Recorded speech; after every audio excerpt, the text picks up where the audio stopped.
এই যে ধান টান লাড়া দিয়া এখন বসলাম।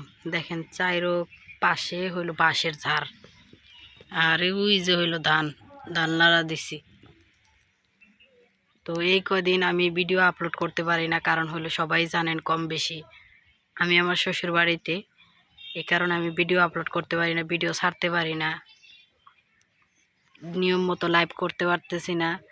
তো অনুরোধ করতেছি সবার কাছে, কেউ কিছু মনে করবেন না, সবাই আমার ভিডিওগুলো দেখবেন ইউটিউবে ফেসবুকে সবাই।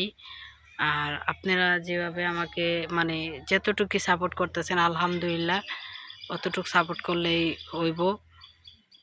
আর একটা কথা বলি, দিন শেষে যার জন্যই যা কিছু করেন না কেন, দিন শেষে শুনবেন কি করছো তুমি আমার জন্য।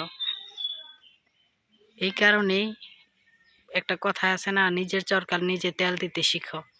বাস্তব কথা এটা, নিজের চরকায় নিজে তেল দিতে শিখো, অন্যের চরকায় কখনো তেল দিও না। যতই যার জন্য করি চুরি সেই বলে চোর। এই কারণে কারোর জন্য কিছু করতে হয় না। তারপরেও আমরা পরিস্থিতির শিকার, আমরা সবার জন্য সব কিছু করি। তারপরেও কিছু কিছু মানুষে বলবো, কিছু কিছু সময় বলবো তুমি কি করছো, তুমি কি করো না, এগুলা কথা বলে। যাই হোক, এগুলো আপনাদের কাছে শেয়ার না করাটাই ভালো। তো সবাই ভালো থাকবেন, সুস্থ থাকবেন, আমার জন্য সবাই মন থেকে দোয়া করবেন।